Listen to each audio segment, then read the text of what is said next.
Meus irmãos, minhas irmãs, mais uma vez estamos aqui através do canal EBD Ação para mais uma videoaula, a segunda videoaula deste novo trimestre, que é o primeiro de 2025. E hoje a lição de número 2, datada do dia 12 de janeiro de 2025, ela traz o título Somos Cristãos. O que é ser cristão? Você sabe o que é ser cristão? Se te perguntasse o que é ser cristão, como você definiria? Então, o texto áureo está em Atos 15:19, pelo que julgo que não se deve perturbar aqueles dentre os gentios que se convertem a Deus. É uma advertência de Paulo, escrita por Lucas. Verdade prática. O cristianismo é uma religião de relacionamento pessoal com o Cristo ressuscitado e não um conjunto de regras e ritos. A lição de hoje vai falar sobre isso. Não é um conjunto de regras e nem de ritos, mas um relacionamento com Cristo.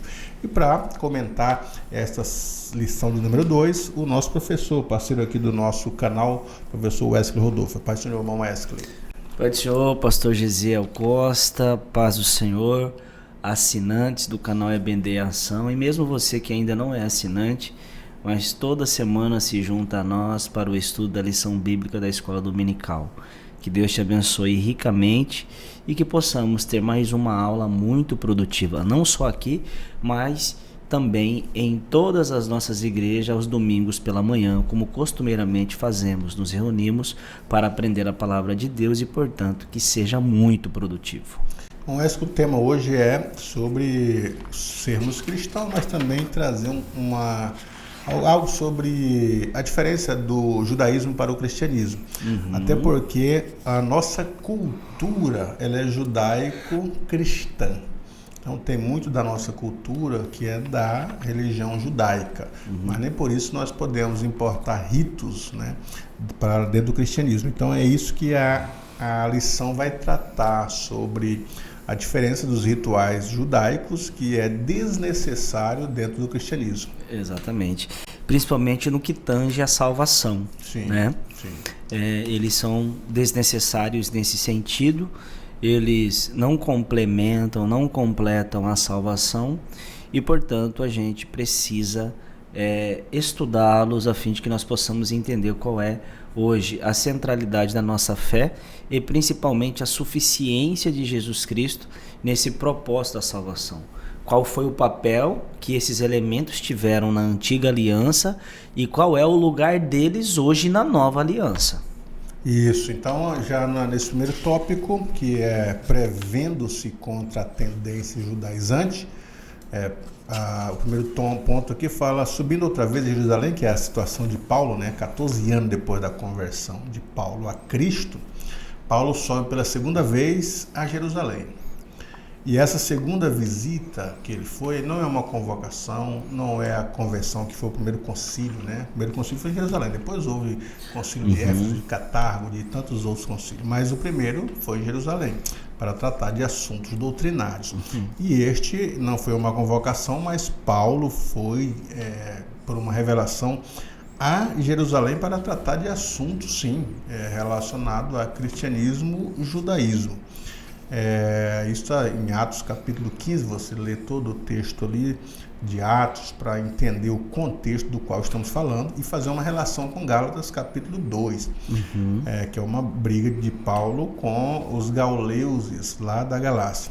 Então infere-se que a epístola aos Gálatas foi escrita antes do referido concílio, pois não há menção na carta, que Paulo não faz a menção desse concílio que ele teve, o primeiro concílio, visto que o concílio tratou do mesmo assunto. Né? O primeiro concílio que ele foi lá, depois de alguns anos, tratar desses assuntos, judaísmo e cristianismo. E agora ele volta, está falando aos Gálatas e vai reclamar lá em Jerusalém sobre isso, mas na carta aos Gálatas não consta sobre o concílio. Então, presume-se que a carta foi escrita antes, né, do primeiro concílio. É uma presunção. Né? Exatamente. E por isso a Epístola aos Gálatas, ela figura ali entre os primeiros documentos de Paulo, né? Entre as primeiras cartas do Novo Testamento ali, disputando com Tessalonicenses, 1 Tessalonicenses, Tiago, inclusive, né? Tiago, segundo alguns, é o primeiro documento do Novo Testamento, né? Gálatas seria a primeira carta do apóstolo Paulo, se não Gálatas, 1 Tessalonicenses, mas como dissemos aqui, ela figura ali entre os primeiros escritos do apóstolo Paulo, exatamente por essa referência que o pastor Gesiel fez.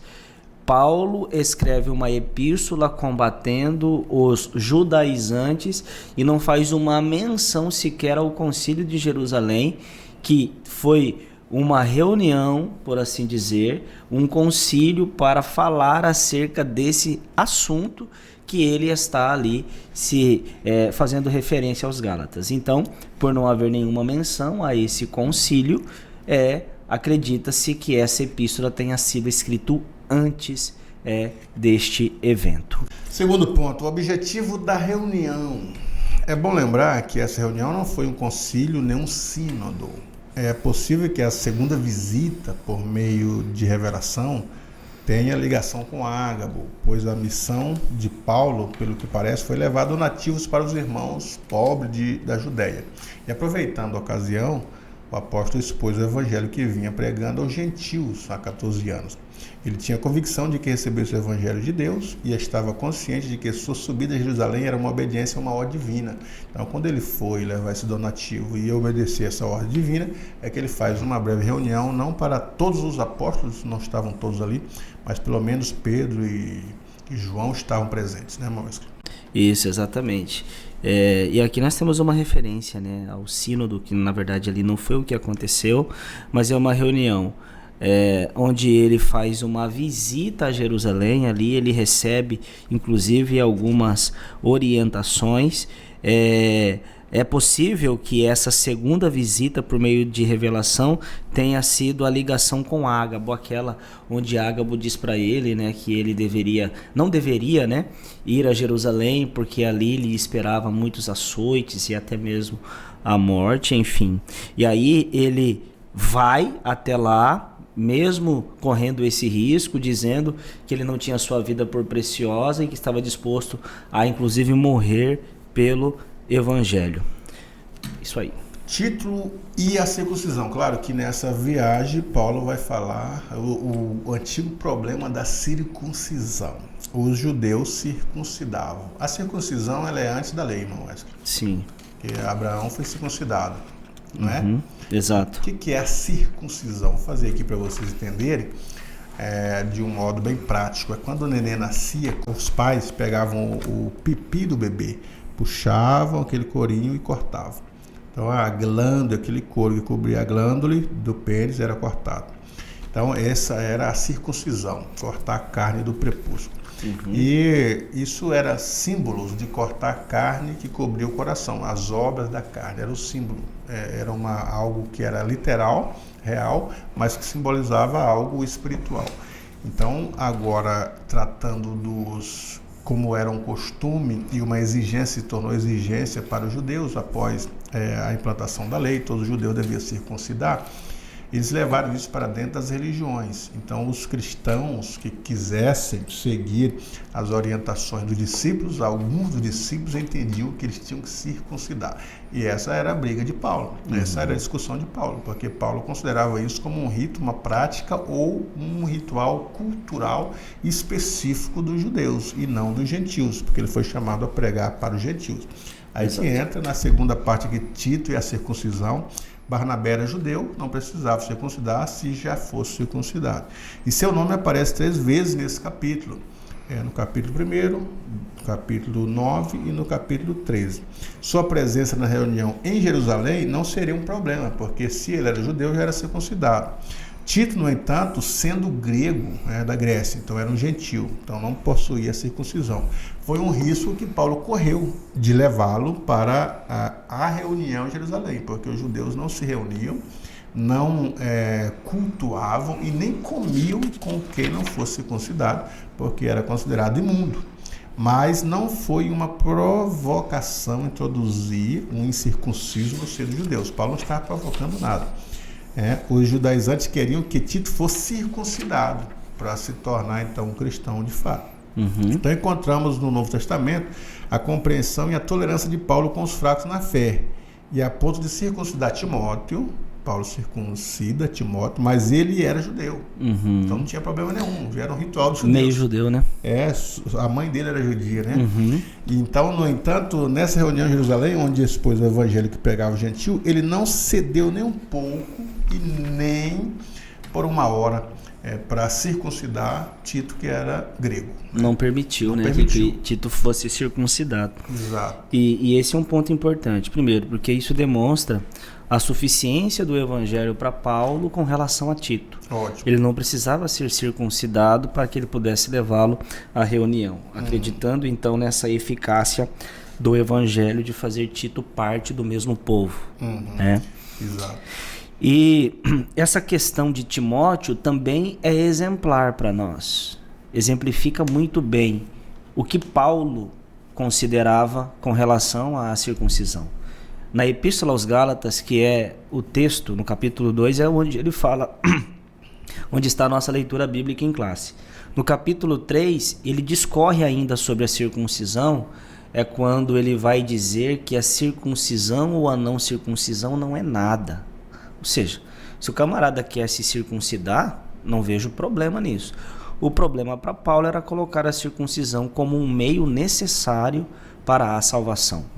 E o exemplo aqui está na vida de Tito e Timóteo. Por que Paulo permite Timóteo ser circuncidado? Porque ele não era circuncidado. Ele se circuncida ainda após a conversão. Por que Paulo permite que Timóteo se circuncide? Primeiro, como o senhor já disse, ele era judeu. Para que ele pudesse entrar e sair no meio dos judeus era necessário. Nada relacionado com a salvação. Nada relacionado com a salvação. Ali era uma questão cultural e, portanto, Paulo permitiu que ele fosse circuncidado. Agora, Tito, sendo grego, não havia necessidade de circuncisão. A questão cultural que envolvia Timóteo não era a mesma que envolvia Tito. Com relação a Tito, a circuncisão estava relacionada à salvação. E por isso Paulo não permitiu que ele fosse circuncidado. Exato. E também a lição diz ali por causa dos fracos, né, em relação a Timóteo. Tinha algumas pessoas que ficaram na fraqueza. Então já não é um problema nenhum para a salvação, circuncida Timóteo. Não tem problema nenhum. Exatamente. Agora, em relação a Tito, era uma questão que eles acreditavam que para ser cristão precisava da circuncisão. E Paulo já rejeita isso aí, porque estava em jogo. Estava em jogo ali a verdade do evangelho e o futuro do próprio cristianismo. Não todos os cristãos deveriam também se circuncidar, se fosse o caso, né? Exato. E aí colocaria, né, amarraria a salvação a essas coisas, que é considerada como legalismo. Sim, né? legalismo. Legalismo onde você coloca alguns apetrechos, alguma coisa que se torna crucial para que alguém chegue à salvação. E nesse contexto, Cristo não é suficiente. E a Epístola aos Gálatas é nessa tônica. Cristo mais alguma coisa. E nesse caso aqui, era Cristo mais a circuncisão, Cristo mais as leis dietéticas, Cristo mais as leis de calendário, sábados e tudo mais. E, portanto, Paulo diz não. Cristo é suficiente. Se tiver que comer ou não comer, não seja julgado por isso. Desde que o comer ou qualquer outra coisa que é feito com relação a isso não seja atrelado à salvação, não vejo problema. Porque hoje muita gente se circuncida por questões de saúde. É recomendável, né? Sim. Inclusive, existem algumas recomendações médicas para a circuncisão que envolve a saúde, porque ali o prepúcio é onde concentra-se uma secreção que pode provocar alguma infecção. Então, alguns médicos recomendam-se a circuncisão nesses casos. Hoje a operação afimosa é um desses pontos. Exatamente. Né? Então, a questão não é circuncidar ou não, a questão é para que vai fazer isso. Objetivo, né? Se for com relação à higiene, alguma coisa medicinal, sem problema. Agora, circuncidar para com isso conquistar a salvação, completamente errado. E Paulo diz, da graça tendes caído se vós... E no caso dos judeus, a obrigatoriedade veio pela lei, porque eles iam passar 40 anos no deserto, sem água e sem... Era uma questão de higiene mesmo, higienização. Agora, a carta aos Gálatas é um ponto preponderante para falar sobre isso, porque como o professor Wesley já citou aqui, sempre era Cristo e mais as festas judaicas, Cristo e mais a lua nova, Cristo e a comida ou não comida de carnes, a exceção de algumas plantas de carne, de peixes. Então Paulo escreve a carta aos Gálatas e é uma carta muito apologética nesse ponto, da defesa do Evangelho de Cristo. Ele fala assim, todos os que estão debaixo da lei estão debaixo de uma maldição, que a lei só trouxe maldição, não trouxe salvação. Porque ninguém pode cumprir a lei, né? Ninguém consegue. Ninguém consegue cumprir a lei. Ele disse assim, a lei nos serviu de aio, de condução, nos conduziu até Cristo. Agora, de Cristo para frente não precisa de lei, não precisa de aio, não precisa de ajuda, de condução. Cristo é a condução. E ele vai falar, e é interessante que muitos judaizantes no passado já pintaram toda a carta de Paulo de pincel atômico preto, porque não aguentavam ouvir as palavras de Paulo. Nesse segundo ponto, a tendência judaizante no início da igreja. O espanto do apóstolo. Então, logo Paulo retornou de sua viagem, ficou sabendo que os irmãos da Galácia estavam vivendo outro evangelho. Ele chama de outro evangelho, porque eles estavam querendo viver. Paulo diz assim, no capítulo 5, a carta aos Gálatas, permanecei na liberdade com que fostes libertos, e não vos tornais a meter debaixo da servidão. Que eles queriam de volta agora, já depois do cristianismo, trazer elementos da lei para dentro do cristianismo. E Paulo não chama isso de liberdade, ele chama isso de escravidão, irmãos. Então está incentivando aos Gálatas a serem livres, não escravos da lei. Essa carta do apóstolo Paulo, ela é um tanto que contundente, né? Destoa de todas as cartas que Paulo já escreveu. É a primeira carta do apóstolo Paulo. E aqui nessa epístola aos Gálatas, ele não encontra um motivo sequer para começar elogiando os Gálatas, que era uma característica do apóstolo Paulo. E a gente observa, por exemplo, igrejas que estavam com problemas sérios de imoralidade, de algumas heresias que também envolvia, né? Principalmente a igreja de Corinto. Mesmo assim, Paulo encontra lugar para elogiá-los em alguma medida. Mas aqui aos Gálatas não. Há um espanto de Paulo, como o próprio pastor Ezequias Soares aqui nos apresenta, há um espanto de Paulo com relação à mudança de posição tão rápida que os Gálatas tiveram ali com relação ao evangelho, porque Paulo, ele prega o verdadeiro evangelho, um evangelho cruciforme, um evangelho onde apresenta a cruz de Cristo no centro e que Cristo é o centro da nossa salvação, vem por ele, é por meio dele, é pela fé nele que nós nos apropriamos dessa salvação. Aí de repente chegam os judaizantes lá e diz assim, tudo isso mais a circuncisão, tudo isso e mais alguma coisa para que a gente possa ser salvo. E isso espantou o apóstolo Paulo, deixou ele de fato com uma preocupação gigantesca com os irmãos Gálatas. Há quem diga, pastor Gesiel, que talvez seja por isso que a região ali da Galácia, porque a Galácia é uma região, né? Cidades como lugares como Antioquia da Psídia, Derbe, Listra, né? Icônio faz parte dessa região da Galácia e é a única região que o apóstolo Paulo passa em suas 3 viagens missionárias. Ou seja, perceba a importância, a atenção que Paulo está dando por ocasião dessas doutrinas judaizantes. Ele diz, quem vos fascinou a tão facilmente serem movidos do verdadeiro evangelho para um outro evangelho, o qual não é outro. Ali no versículo 7 ele usa até um trocadilho, né? E a palavra ali é héteros e halos, né? A gente já viu sobre isso em algum momento. Héteros é aquela questão do evangelho que não é outro e que, portanto, ele não está ali, né, misturado com qualquer outra coisa. E halos, por assim dizer. Então ali ele usa um trocadilho e o apóstolo Paulo então fica muito, muito preocupado com essa questão dos Gálatas terem voltado ali, eles terem mudado tão facilmente porque foi rápido. Tem até alguns historiadores que comentam que quando Paulo voltou ou pelo mar ou pela terra, os judaizantes fizeram um caminho inverso. Ele está indo pelo mar e eles vêm pela terra. Antes de Paulo chegar lá no seu destino, a igreja da Galácia estava completamente contaminada por essas questões aí dos judaizantes. E eles então abandonaram a fé cristã mesmo. Como alguém muda de partido político, muda de religião, Era isso que Paulo dizia, né? Tão depressa vos mudaste para um outro evangelho. E Paulo até assevera dizendo assim, ainda que um anjo de luz vos anuncie outro evangelho, seja anátema, maldito, né? Quem eram esses judaizantes? O termo judaizante vem do grego, né? Iodaizo, viver como judeus, adotar costumes e ritos judaicos. Aparece uma única vez no Novo Testamento, que é exatamente na carta de Paulo aos Gálatas. Eles eram apóstolos, eles eram opositores a Paulo, identificados também como falsos irmãos. São reconhecidos no capítulo anterior como os que se apresentavam como enviados por Jerusalém, a igreja mãe. Na verdade, esses homens saíram de Jerusalém por sua própria conta. Tiago, que era um dos líderes de Jerusalém, negou que havia enviado eles, como eles disseram, em nome de Paulo, mas não eram em nome de Tiago, mas não eram enviados de fato por Tiago. Eram legalistas dentro dos judeus e por isso chamados judaizantes. Esses judeus convertidos ao Senhor ensinavam que os gentios deveriam observar a lei de Moisés como condição para a salvação. Aí que está o problema no legalismo, né? Sempre ter algo mais. E isso passou-se para gerações e gerações. Até hoje nós temos também pessoas que acreditam que tem que ser a Bíblia mais o livro de fulano, a Bíblia mais as instruções de ciclano. E isso é um problema em relação à salvação. Exato. Jesus e mais alguma coisa, não só Jesus, Jesus e isso aqui também. E aí Cristo deixa de se tornar suficiente.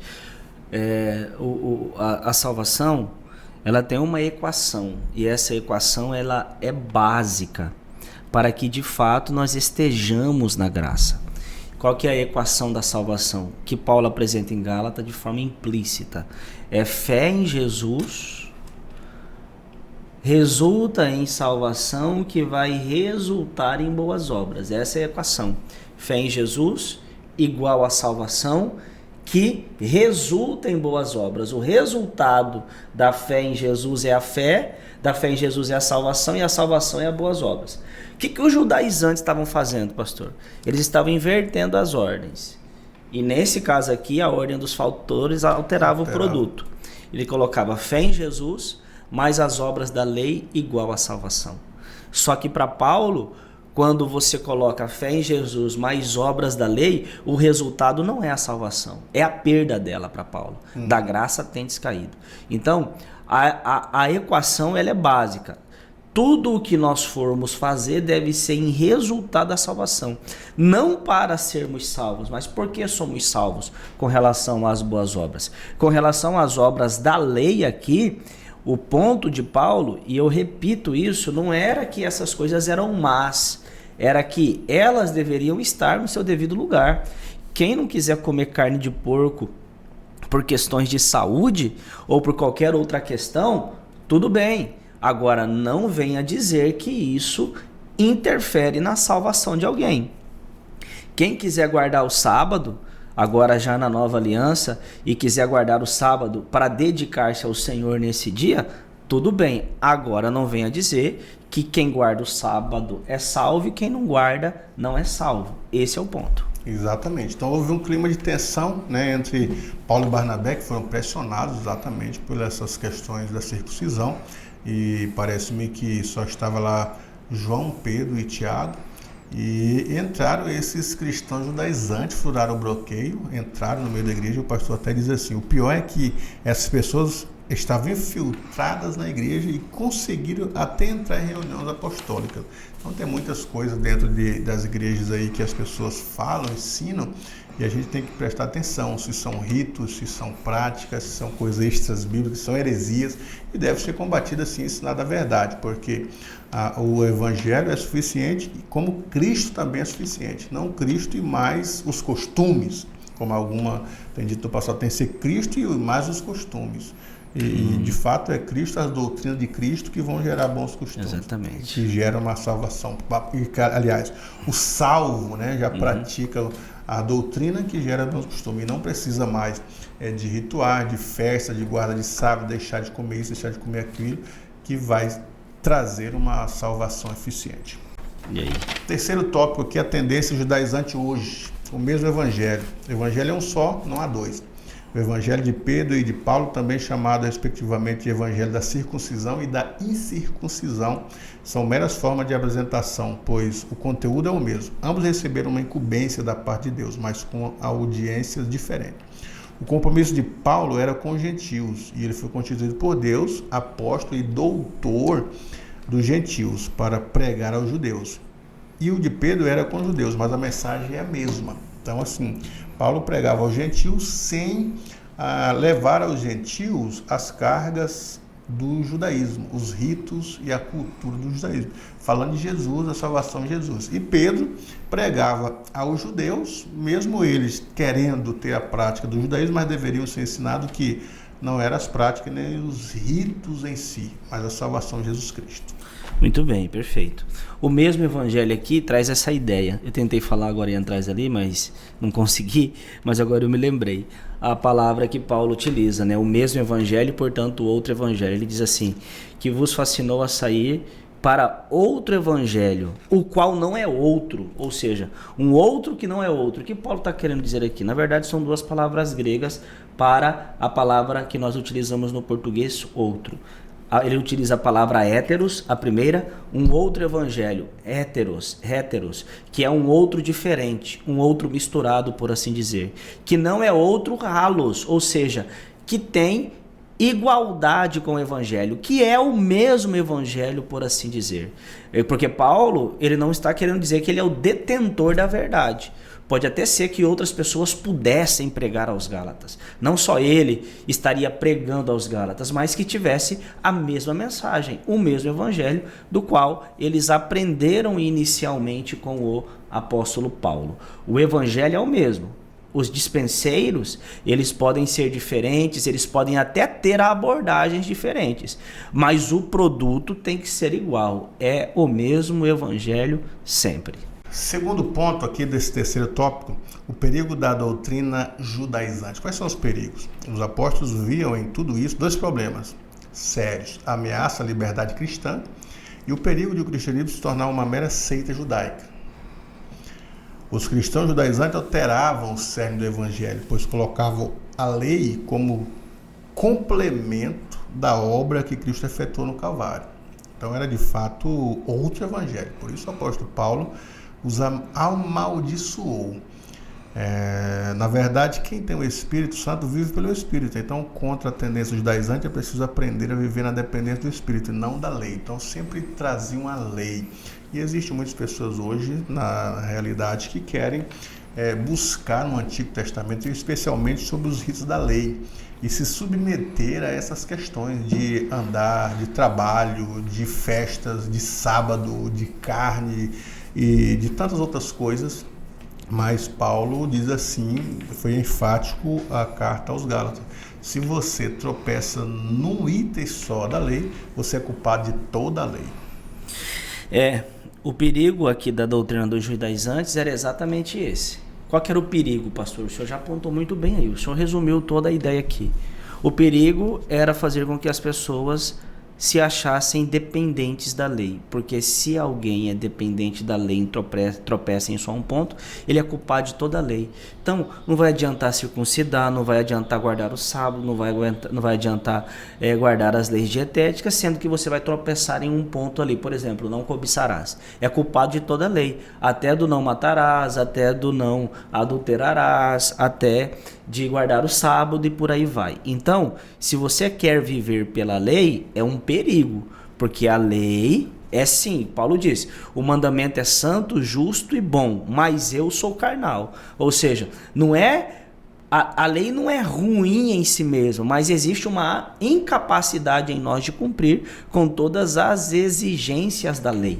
E onde entra então aqui a questão da liberdade que Paulo aponta? É porque Cristo cumpriu a lei e agora a nossa fé em Jesus nos dá liberdade para que nós possamos viver única e exclusivamente pela fé em Jesus e pela sua obra realizada no Calvário, que nos faz justos diante de Deus, por assim dizer. A lei não nos justifica, pelo contrário, ela nos condena. quem nos justifica é Cristo. E segundo Paulo, ele nos justifica sem as obras da lei. As obras da lei, ele foi quem cumpriu. A justiça dele, portanto, é imputada em nós para que nós possamos ser aceitos e recebidos por Deus. E aqui a gente volta mais uma vez lá. Paulo considera, por exemplo, essa doutrina judaizante um perigo e uma maldição. Ele diz ali a questão do evangelho, outro que não é outro, ou seja, que não é do mesmo evangelho, e aí ele vai dizer, pode até ser que um anjo do céu, se nós mesmos ou um anjo de Deus vier vos anunciando um outro evangelho, uma mensagem diferente dessa que nós já aqui pregamos, vocês devem considerar isso anátema. Os anjos, e claro que ele usa aqui uma hipérbole, né? Um anjo vir pregar, mas ele está querendo dizer que, por exemplo, outros líderes poderiam surgir, outras pessoas para pregar, mas se a mensagem fosse diferente, deveria ser considerada anátema. Mas Paulo não para por aí, ele diz assim, ainda que daqui a pouco eu volte aí e pregue um outro evangelho que seja diferente desse que eu já preguei, vocês devem considerar anátema também. Até eu, segundo Paulo, tinha que passar por esse filtro para saber se a mensagem era a mesma. Sabe por quê? Porque a mensagem ela é sempre maior do que um mensageiro, tratando-se de evangelho. E hoje as práticas judaizantes, quais são as práticas judaizantes atuais? Elas são basicamente a guarda do sábado. Existe muita denominação que são brasileiras, são americanas, são aqui, não são do Oriente, e querem se submeter à guarda do sábado, a observância rigorosa do kashrut, termo hebraico para as leis dietéticas do judaísmo, é não comer peixe com couro, não comer animais que não ruminam, esses negócios aí. E a liturgia da sinagoga, e em sinagoga o uso do shofar, ainda existe religiões as indumentárias, né? As indumentárias, o uso do shofar, aquela trompa grande, geralmente feito de chifre de carneiro, o uso do talit, o manto ou chalé usado para oração, o uso do equipá, que é o solidel que os judeus religiosos usam sobre a cabeça, a bandeira de Israel, o chalé no pescoço, todas as outras coisas que eles usam, né? Ou elementos do próprio tabernáculo, né? Usam como, não como uma decoração do ambiente religioso, porque você pode ter hoje um candelabro, um candeeiro, não tem problema nenhum. Não tem problema nenhum, inclusive diga-se isso de passagem, diga-se né? de passagem. Não tem problema nenhum, por exemplo, a gente ter uma igreja que tem ali uma arte que remete à Arca da Aliança. Não tem problema. Ao candelabro, não tem problema nenhum. O problema é quando você traz isso para o seu culto. Cultuar com esse elemento. Exato. O culto e mais aquilo. A doutrina e mais aquilo. Como, por exemplo, o uso do shofar. Em cultos faz uma abertura, existem igrejas brasileiras que fazem a abertura de um culto com o toque do shofar. As pessoas vão entrando com aqueles símbolos, aqueles ritos judaicos que é errado. Mas você ter como uma decoração no ambiente, com uma lembrança de algo, de algum símbolo religioso, não tem problema nenhum. Exato. Agora, os judeus messiânicos, principalmente em Israel, seguem a tradição judaica. Isso acontece simplesmente para preservar a identidade cultural deles e tem amparo neotestamentário. Paulo diz assim, é alguém chamado estando circuncidado? Fique circuncidado. Porque até que não tem nem jeito, né, de voltar. Não tem como. Tem como. Ou seja, na conversão a Cristo do judeu, ele não precisa mudar a sua tradição e sua cultura. A tradição e a cultura. Os não-judeus, da mesma forma, és alguém chamado estando incircuncidado? Não se circuncide. Ou seja, ele não precisa se judaizar. É erro o não-judeu adotar prática judaica na liturgia e no dia a dia para imitar o judaísmo. Paulo conclui, cada um fique na vocação com que for chamado. Você é cristão, meu irmão. Segue as práticas, as culturas do lugar onde você está e as doutrinas bíblicas do cristianismo. Não agregue o judaísmo ou outras questões aí, né, irmão? Exatamente. E esse é um ponto importante, né? As práticas judaizantes atuais é quando coloca esses elementos como necessário ou simplesmente querendo que ainda hoje esses elementos tenham a mesma eficácia que teve na antiga aliança. Como a gente falou, por exemplo, aí, de alguns elementos do tabernáculo. Eu vou colocar uma arca da aliança lá no meu escritório porque isso vai evocar a presença de Deus. Não vai. Vou colocar uma arca da aliança no meu púlpito porque isso vai chamar a presença de Deus. Não vai. Como como um elemento decorativo, sem nenhum problema, mas se for com a ideia de que isso possa ter a mesma eficácia que teve lá no Antigo Testamento, é chance zero disso acontecer. Como outros elementos também.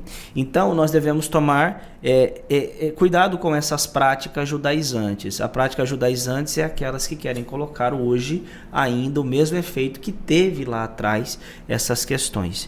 E aí o pastor Gesiel já foi bem cirúrgico aqui ao dizer com relação aos judeus e não judeus. Ou seja, culturalmente falando, aqueles que têm devidas práticas da cultura, eles não precisam se preocupar com isso, desde que isso esteja devidamente muito bem colocado. Nossa prática cultural não é com relação à salvação, é a cultura.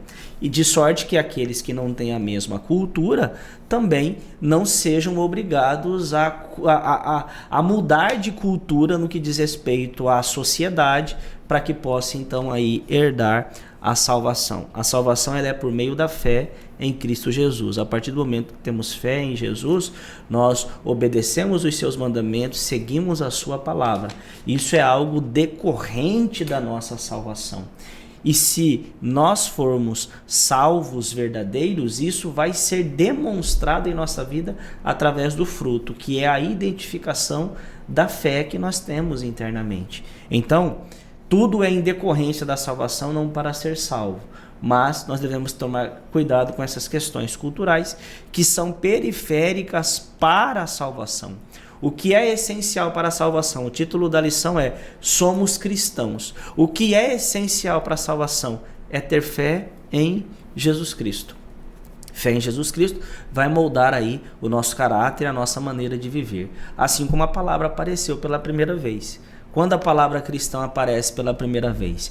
Lá em Atos 11, os discípulos foram pela primeira vez chamados de cristãos, porque a mensagem do Cristo que eles levavam era transparecida também pela maneira de viver. E lá eles foram chamados de cristãos. Apesar de parecer que a palavra está no superlativo cristão, mas na verdade a palavra cristão significa pequenos cristos, ou seja, pequenos modelos de Jesus Cristo. Que possamos então ser reconhecidos como cristãos pelas nossas práticas, que possamos revelar aquilo que está internamente em nós através das nossas atitudes, do nosso bom caráter, do nosso comportamento. Isso não é para ser salvos, é por conta da salvação que nós já recebemos em Cristo Jesus. Cristãos seguidores de Cristo. Então, seja seguidores de Cristo, não seguidores dos rituais judaicos. Nós ficamos por aqui. Na próxima lição voltaremos falando sobre a encarnação do Verbo. É uma lição muito boa, lição número 3, não falte. E uma boa aula para você. E, irmão Esca, as suas considerações e diga aí para quem não é inscrito no canal o que deve fazer. Se você não é inscrito ainda no canal, você está perdendo tempo. Aqui nós já temos muito conteúdo bom para que você possa acessar. Há muito tempo o pastor Gesiel já vem comentando lições de escola bíblica dominical e você pode pegar aí a playlist, você pode navegar pelo canal e ver quanta coisa boa que já tem.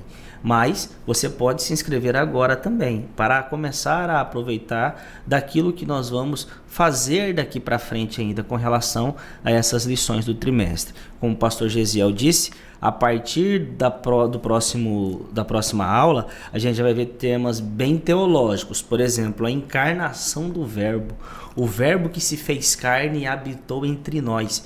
Quais são as implicações disso para a nossa vida? E vem muito bem a calhar, visto que a gente agora há pouco comemorou, né? O nascimento do Salvador, a encarnação do Verbo. E, portanto, nós queremos lhe convidar a fazer parte conosco desses estudos que serão, sem dúvida nenhuma, muito edificantes. Inscreva-se no canal, dê o like, ative o sininho para que você possa ser notificado de vídeos novos. Uma boa aula para você e até a próxima aula.